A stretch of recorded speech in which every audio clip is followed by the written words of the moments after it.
नमस्कार.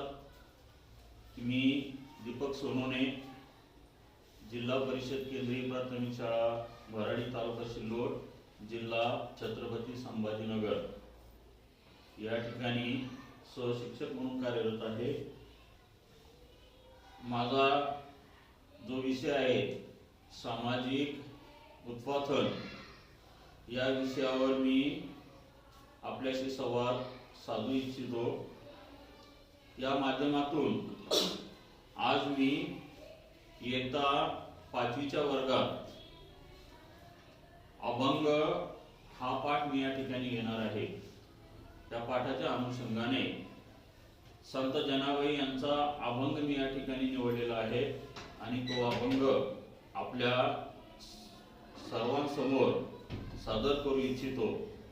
मला माननीय शिक्षण मंत्री महोदय दादा भुसे साहेब, तसेच प्रकल्प संचालक राहुल रेखावर सर यांनीही महाराष्ट्राच्या समोर येण्याची संधी दिली. त्याबद्दल मी माझ्या वतीने, माझ्या कुटुंबाच्या वतीने, माझ्या शाळेच्या वतीने शतशः आभार व्यक्त करत आहे. आज इयत्ता 5वीच्या वर्गातील विद्यार्थ्यांसमोर अभंग हा पाठ मी या ठिकाणी घेणार आहे.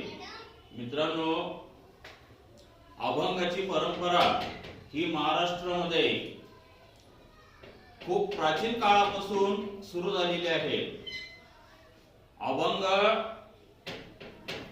माध्यमातून आज या महाराष्ट्रामध्ये जी संत परंपरा आज तागायत चालत आलेली आहे, त्या परंपरेतूनच हा महाराष्ट्र उभा राहिलेला आहे. महाराष्ट्रातील प्राचीन काळापासून जी अभंगाची परंपरा आहे, त्या अभंगातून लोक जागृतीचं साधन निर्माण झालेलं आहे. अभंगाच्या माध्यमातून लोकांमध्ये जनजागृती करण्याचा प्रयत्न संतांनी केलेला आहे. संत जनाबाई 15व्या शतकातील खूप मोठ्या संत होऊन गेलेले आहेत. जनाबाईंचे अभंग जर आपण बघितले तर त्या अभंगातून माणसाच्या व्यक्तिमत्वावर प्रभाव टाकण्याचं काम संत जनाबाई यांनी केलेलं आहे. आणि या जनाबाईचा अभंग आज आपण या ठिकाणी पाहणार आहे. आंधळ्याची काठी अडकली कवने भेटी, आंधळ्याची काठी अडकली कवने भेटी, माझी या हरणी गुंतलीस कोणे राणी. बघा, आपली आई असते, आपल्यावर किती प्रेम करते. आईच्या मायातूनच आपण वाढलेला असतो. आईच्या परंपरेतूनच आईनं ज्या वात्सल्य आपल्यामध्ये निर्माण केलेलं असतं, त्या वात्सल्यातूनच आपण हे केलेलं असतं. मग संतांचं काम बघा, आंधळ्याची काठी अडकली कवने भेटी. जसं आंधळा आई पुढे आपली मुलं आंधळे असतात. मुलांना ज्ञान देण्याचं काम, मुलांना घडवण्याचं काम, मुलांना वाढवण्याचं काम आई करत असते. म्हणून आज आपला पहिला जो गुरु आहे ती आई आहे. आईपासूनच आपण आपली भाषा शिकतो. आईच आपली भाषा समृद्ध करते. आईच आपल्या जीवनाला आकार देते. आपण आंधळ असतो लहानपणी, बालपणी आपल्याला काही समजत नाही, पण आई आपल्याला मार्गदर्शन करते आणि आई आपल्याला घडवते. म्हणून म्हणतात, स्वामी तिन्ही जगाचा, आई विना भिकारी. तिन्ही जगाचा जर स्वामी असला पण त्याला जर आई नसती, आई नाही, तर तो भिकारी असतो. संत जनाबाई म्हणते, आंधळ्याची काठी अडकली कवने भेटी.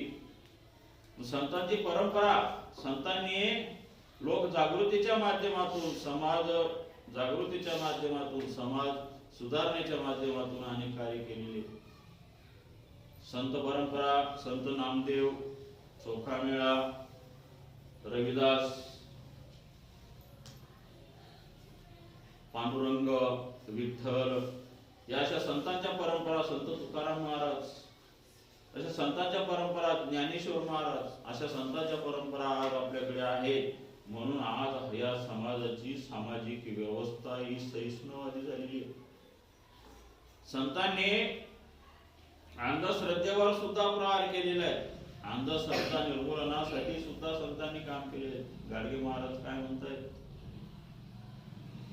तुम्ही नवस बोलू नका, देवाला बकरू कापू नका, देव काय भुकेला आहे का? तुमचा मुलगा आजारी पडला तर दवाखान्यात न्या. देवाला बोकूड कापून तुमचं कल्याण होणार नाही. देवाला बोकूड कापून देव काही तुमचा भुकेला नाहीये. फक्त आपल्या अंतर्मनामध्ये असलेली श्रद्धा जर असेल, त्या श्रद्धेतूनच आपले चांगले विचार निर्माण होतात. श्रद्धा जर नसली, मनामध्ये चांगले विचार जर नसले, तर आपलं वर्तन सुद्धा त्या पद्धतीने होतं. ही परंपरा संतांनी लोकजागृतीच्या माध्यमातून हे केलेले आहे. आज सामाजिक क्षेत्रामध्ये अनेक संत निर्माण झालेले आहेत, अनेक कीर्तनकार निर्माण झालेले आहेत. त्या कीर्तनातून समाज जागृती होणे ही अपेक्षित असते, परंतु आजकालचे कीर्तनकार फक्त पोट्या पाण्यासाठीच कीर्तन करतात, असा माझा आक्षेप आहे.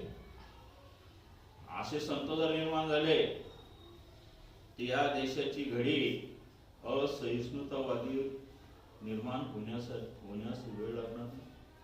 म्हणून जे पारंपरिक जे संत आहे, संत मीराबाई, संत सेना महाराज आहे, संत नामदेव आहे, संत तुकाराम महाराज आहे, संत ज्ञानेश्वर महाराज आहे, पांडुरंग अखंड वारकरी संप्रदायाचं दैवत, महाराष्ट्राचं दैवत पांडुरंग,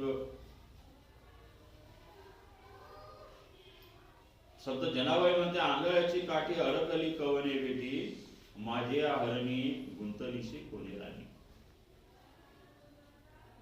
मुके मी पाडस चुकले भोवे पारेवास, तुझं विन काय करू प्राण किती कंठी धरू. आता जीव जाऊ पाये धाव घाली माझ्या.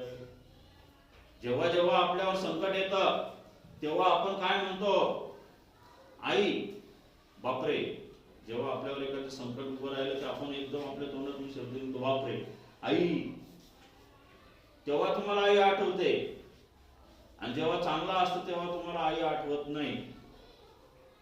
जेव्हा तुमच्यावर संकट येतं तेव्हा तुम्ही मंदिरात जातात, देवाच्या पाया पडतात, देवा माझं एवढं संकट दूर होऊ दे. तेव्हा तुम्हाला संत आठवतात, देव आठवतात. चांगल्यापणी तुम्हाला देव आठवत नाही. एखादी संकट जर आलं म्हणून म्हणतात, आता जीव जावं पाये धावं घाली माझी आई. म्हणून आईला आईला हाका मारतात. जेव्हा तुमचा एखादी संकट येतं तुमच्या याच्यावर, एखादी प्रसंग उभा राहतो, तेव्हा तुम्ही देवाच्या दावा करतात की देवा मला पाव, देवा माझ्या मागे धाव. देवाला नवस करतात, देवा माझं एवढं काम होऊ दे. म्हणजे स्वार्थ माणसाच्या अंतर्मनामध्ये जो स्वार्थ निर्माण झालेला असतो, आणि त्या स्वार्थामुळेच आपल्याला देव आठवतो, आई आठवते, बाप आठवतो. ज्यांनी आपल्याला वाढवलं, जन्म घातला, ज्यांनी आपलं पालन पोषण केलं, त्यांना नंतर आपण विसरून जातो. आपलं चांगलं असतं तेव्हा आपण त्याचे उपकार ठेवत नाही. म्हणून संत जनाबाई म्हणते, तुझं विना काय करू प्राण किती कंठी धरू. जेव्हा तुम्हाला संकट येतं तेव्हा तुम्हाला देव आठवतात, आणि जेव्हा संकट नसलं तेव्हा तुम्हाला देव आठवत नाही, आई आठवत नाही. आता जीव जाऊ पाये धाव घाली माझ्या आई, माझी भेटवा जननी. संत विनवीत अशी जनी, मला देव भेटू दे म्हणून तुम्ही विनवणी करतात. देव कोणी पाहिलाय का? आपल्या अंतर्मनामध्ये चांगली श्रद्धा, चांगले विचार, सुविचार जर असतील तर तुम्हाला देव भेटेल. देव म्हणजे आपल्या माणसाने माणसामध्ये निर्माण केलेलं नातं हेच देव आहे. ते म्हणतात ना, मुख में राम और बगल में छुरी. तोंडात नाव असतं आणि बगलीमध्ये सुरी असते. अशा वर्तनाची माणसं काही कामाची नाही. तुम्ही देवदेव बसतात आणि बाहेर गेले का शिवराळ भाषेचा वापर करतात. तुमच्या तोंडामध्ये देव शोभतो का, देव बसेल का म्हणून चांगले विचार जर घेऊन आपण जर बाहेर पडलो, त्याच विचाराची माणसं आपल्याला निर्माण होतात, त्याच विचाराची माणसं आपल्याला भेटतात. म्हणून चांगला विचार करा. जर तुम्ही आयुष्यामध्ये जर चांगले स्वप्न निर्माण केले, भविष्याचे जर तुम्ही आपल्या अंतर्मनामध्ये जर चांगले स्वप्न घेऊन तुम्ही जर बाहेर पडलात, तर निश्चितपणे त्या स्वप्नाच्या वाटेवर जाण्याचा मार्ग तुम्हाला निर्माण होतो. खूप मोठे स्वप्न पहा, स्वप्न रंगवा, आपल्या मनामध्ये स्वप्न रंगवा. भविष्यामध्ये मला हे करायचं आहे असं जर तुमचं ध्येयवादी ऊर्जा तुमच्यामध्ये जर निर्माण झाली, तर निश्चितपणे तुम्हाला त्या मार्गावर जाण्याचा रस्ता मिळतो. एका गावामध्ये 3 मुलं होते. वडील वयस्कर झालेले होते. आता याच्यानंतर सूत्र कोणाच्या हातामध्ये द्यावं हा प्रश्न त्यांना निर्माण झाला त्या वडिलांना. आपण आता काय करू, या तिघाची परीक्षा घेऊ असं त्यांनी ठरवलं. 3 मुलांची परीक्षा घेऊ. त्यांनी 3 मुलांना बोलवलं की हे बघा, मी काही दिवसानंतर हे जग सोडून जाणार आहे. मी आजारी असतो. माझं भविष्यामध्ये काय होईल हे सांगता येत नाही. म्हणून मला या पूर्ण इस्टेटीचं सूत्र 3 मुलांपैकी एका मुलाला द्यायचंय. आणि मी आता तुमची परीक्षा घेणार आहे. 3 मुलांना समोर बसवलं त्या बाबाने आणि सांगितलं की तुम्ही तिघांची मी परीक्षा घेऊन माझ्या परीक्षेमध्ये जो पास होईल, उत्तीर्ण होईल, त्याच्या हातामध्ये मी पूर्ण घरदाराचं सूत्र देईन. 3 मुलं आश्चर्यचकित होऊन वडिलांकडे पाहू लागतात. त्यांना असा प्रश्न निर्माण होतो की आपले वडील आपल्याला काय सांगतील. ते सगळेजण असे आश्चर्यचकितपणे पाहत असताना ते बाबा म्हणतात, हे बघा, मी प्रत्येकाला 100 रुपये देतो. ते ऐकू लागतात. त्यांच्या बायका सुद्धा पाठीमागे बसलेल्या असतात, त्या सुद्धा ऐकतात. मी प्रत्येकाला 100 रुपये देतो. 3 मुलांना किती पैसे दिले त्यांनी? 300. ते पैसे घेतात. आता हे बघा, या 100 रुपयामध्ये जो कोणी, मी जो खोलीमध्ये बसलेला आहे एवढं घरभर पदार्थ जो कोणी आणून देईल तो या परीक्षेमध्ये जिंकेल. नंतर मात्र त्यांचे डोळे पांढरे झाले. 100 रुपयामध्ये आपण काय आणणार आहे? ते विचार करू लागतात. प्रत्येक जण तिघांच्या घरी निघून जातात. ते आपल्या बायकोशी चर्चा करतात, 100 रुपयामध्ये काय आणायचं. ती सांगते की तुम्ही काहीतरी कापूस आणा, काही आणा, ते आणा. आणि घरभर पदार्थ द्यायचा होता त्यांना 100 रुपयामध्ये. प्रत्येक जण प्रत्येकाचा विचार करतात. पण जो लहान असतो तो हुशार असतो. त्याची बायको सुद्धा हुशार असते आणि चाणक्य असते. आता जो मोठा आहे, मोठा जातो बाजारात. तो मधला आहे, मधला सुद्धा जातो बाजारात. जो लहान आहे, लहान सुद्धा जातो बाजारात. आता हे दोघं जातात. हा जो लहान आहे त्याची गंमत पाहत राहतो, हे काय करतात बा. मोठ्याने काय केलं, 100 रुपयाचा कापूस आणला, असा पांगवला आणि घरामध्ये पांगवला. पण ते घर भरलंच नाही. 100 रुपयाच्या कापसानं तो नापास झाला. दुसऱ्यानं काय केलं, मुरमुरे आणले. मुरमुरे 100 रुपयाच्या घरात असे पांगवले, तरी घर भरलंच नाही. लहान येतो, तो बी नापास झाला. आता लहान ते सगळे पाया लागतात, हे काय आणतात 100 रुपयात, आम्ही एवढं केलं, आम्ही नापास झालो, हा पुढं काय ना दिवे लावणार आहे. तो लहान काय करतो, ते 100 रुपयामध्ये त्याने एक पंथी विकत घेतलेली असते. दिवा पंथी, एक पंथी घेतो, तेल घेतो आणि कापसाची वात आणि एक आग पेटी. आणतो अशी आतमध्ये ठेवतो, तो सगळे खिडक्या वगैरे सगळं बंद करतो. घरात अंधार पडलेला असतो आणि तो पणजी दिवा लावतो. लावल्यावर त्याचं घरभर उजेड पडलेला असतो. त्याचे वडील म्हणे बरोबर घरभर पदार्थ तू आणलाय म्हणे, आणि घरभर त्याचा उजेड पडतो ना त्या पंथीचा, म्हणून ते घरभर म्हणतो लहान मुलगा जिंकतो. असं वैचारिक भूमिकेतून जर आपण विचार केला, तो विचार करून जर आपण बाहेर पडलो तर निश्चितपणे आपल्याला यश निर्माण होईल. पण आजकाल काय झालेलं आहे की कोणीतरी मार्गदर्शन करतो आणि आपला जो मार्ग आहे भविष्यामध्ये, आपला मार्ग आपण कुठेतरी भरकटून जातो आणि त्यामध्ये आपण गटांगट खातो. म्हणून म्हणतात तुझं विना काय करू, प्राण किती कंठी धरू, आता जीव जाऊ पाये धाव गली माझ्या आहे. माझी भेटावा जननी संत विनवी दासी जनी. माझी जननी मला भेटावी, माझी मुलगी मला भेटा. आता मुली लग्न झाल्यानंतर त्यांच्या घरी निघून जातात, तेव्हा रडणारी आई असते. आईनं लहानपणापासून 18 वर्षापर्यंत तिला वाढवलेलं असतं. 19 वर्षापर्यंत ती आईच्या जवळ असते आणि लग्न झाल्यानंतर ती दुसऱ्याच्या घरी जाते. म्हणून लग्न झाल्यानंतर जेव्हा ते मुलगी तिच्या सासरी जाते तेव्हा सर्वात जास्त रडू कोणाला येतं? आईला. म्हणून आई म्हणते जा बेटा, तू तुझ्या घरी जा आणि सुखाने राहा, चांगला तुझा संसार कर. पती चांगला भेटलेला असतो, त्यांचा संसार सुखाने चाललेला असतो. आई विचारते बेटा तुझं कसं काय चालू आहे? ती म्हणते आई माझं छान आहे, चांगलं चालू आहे. तेव्हा आईला किती आनंद होतो. आणि जेव्हा मुलगी सांगते की मला खूप त्रास आहे, तेव्हा आईला खूप वाईट वाटतं. पण आईने तिला वाढवलेलं असतं ना, आईने तिला सांभाळलेलं असतं ना. म्हणून जेव्हा जेव्हा आपल्यावर संकट येतं तेव्हा आपण देवाचा धावा करत असतो.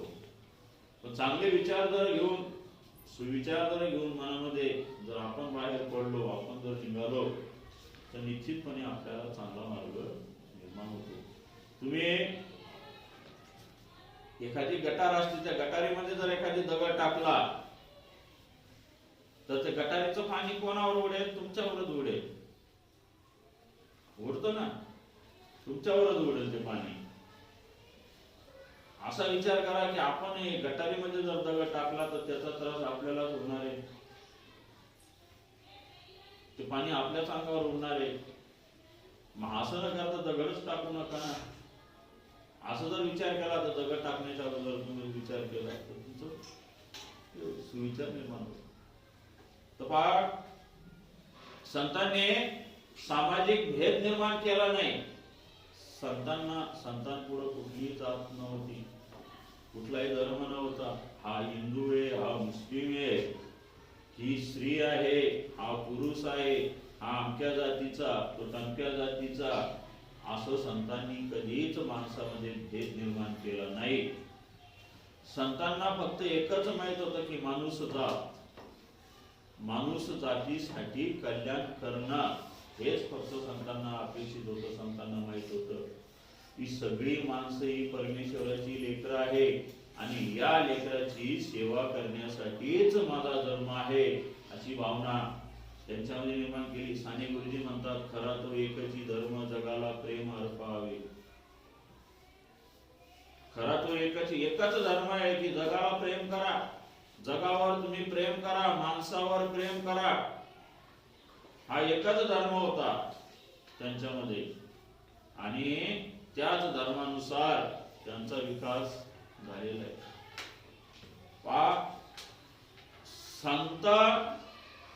संतांनी माणसासाठी काम केलंय म्हणून ते संत झालेले, स्वतःच्या स्वार्थासाठी त्यांनी काम केलेलं नाही.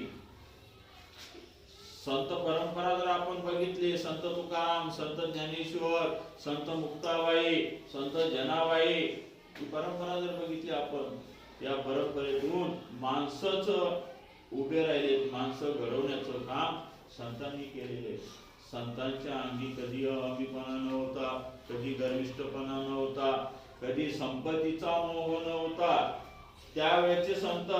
पण आजचे संत पहा, संत तुकाराम महाराज एवढे श्रीमंत होते, जेव्हा जेव्हा दुष्काळ निर्माण झाला तेव्हा संत तुकाराम महाराजांनी स्वतःच इस्टेट लोकांना वाटून दिली.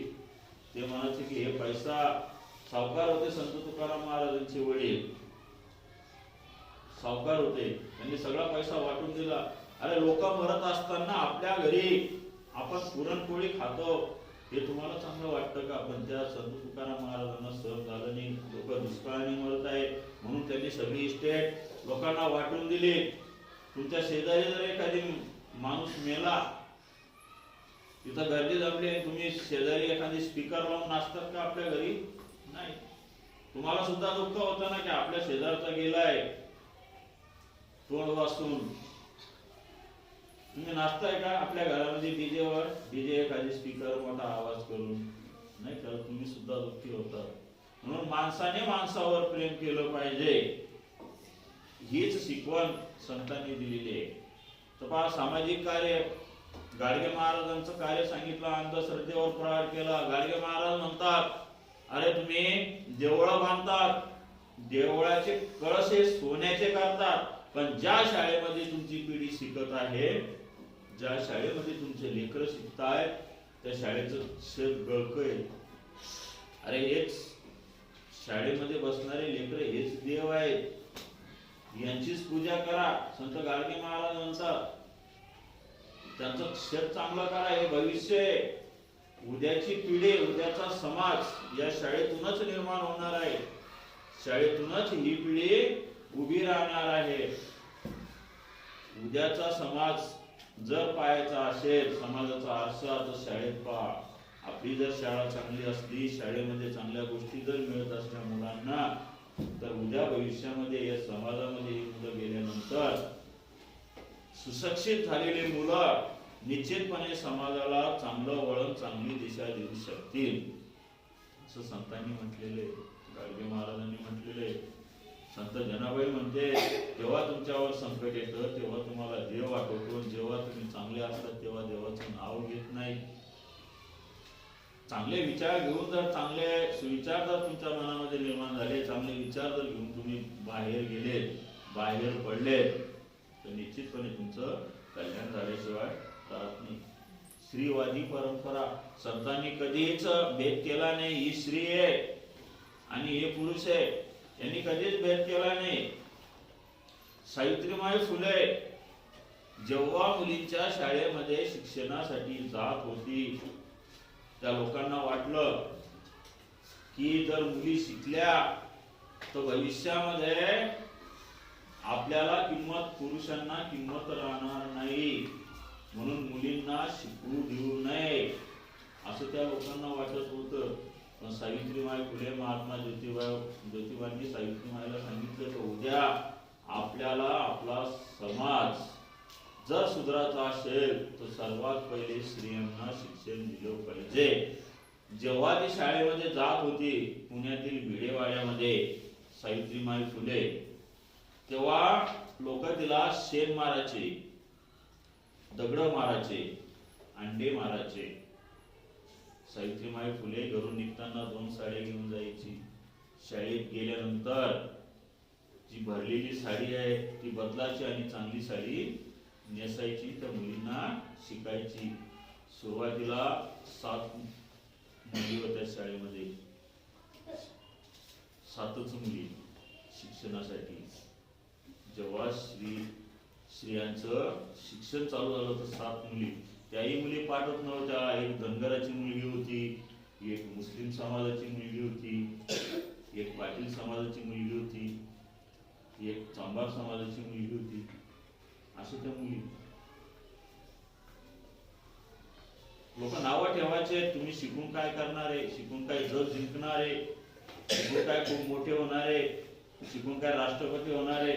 तेव्हा ते लोक म्हणायचे, कारण त्यावेळेची परंपरा अशी होती की स्त्रियांना दाराच्या उंबरठ्याच्या बाहेर पाऊल टाकण्याची परमिशन नव्हते. जेव्हा तो समाज त्यांना असं घराच्या बाहेर जाऊ द्यायचा नाही, त्या काळामध्ये सावित्रीबाईंनी शिक्षण सुरू केलं. म्हणून आज राष्ट्रपती मुली बनलेले आहेत. इंदिरा गांधी पंतप्रधान, काही विमान चालवतात, काही रेल्वे चालवतात. प्रत्येक क्षेत्रामध्ये मुलींची संख्या आहे. आज कुठलं क्षेत्र नाही आहे. आता एसटी महामंडळ मध्ये एसटी सुद्धा मुली चालवायला लागल्या, कंडक्टर मुली झालेल्या. तुम्ही पाहतात ना, तुम्ही एखादी मुलगी बघितली का कंडक्टर? शाळेमध्ये शिक्षिका मुली झालेल्या आहेत, ग्रामपंचायतचे सरपंच मुली झालेले आहेत. मुली जर सावित्रीबाई फुलेनं जर शिक्षण मुलींसाठी जर सुरू केलं नसतं तर आज ह्या मुली आपल्या शाळेमध्ये बसल्या असत्या का? नाही. म्हणून सावित्रीबाईंचे उपकार, शैक्षणिक उपकार, शैक्षणिक आस्था, शैक्षणिक प्रेम, शिक्षणाची ज्योत, जागृतीचं आत्मभान सावित्रीबाई फुलेमध्ये होतं. म्हणून आज मुली शिकताय, स्वतःच्या पायावर उभे राहिलेले आहेत. मुली टेलरिंग काम करतात, 200-300 रुपये रोज कमवतात. मुली शेतामध्ये काम करतात, मुली मेस चालवतात, स्वयंपाकाची कामं करतात. खूप मोठा भांडवल निर्माण करणारी व्यवस्था जर या देशामध्ये झाली असेल तर ती केवळ स्त्रियांमुळे निर्माण झालेली.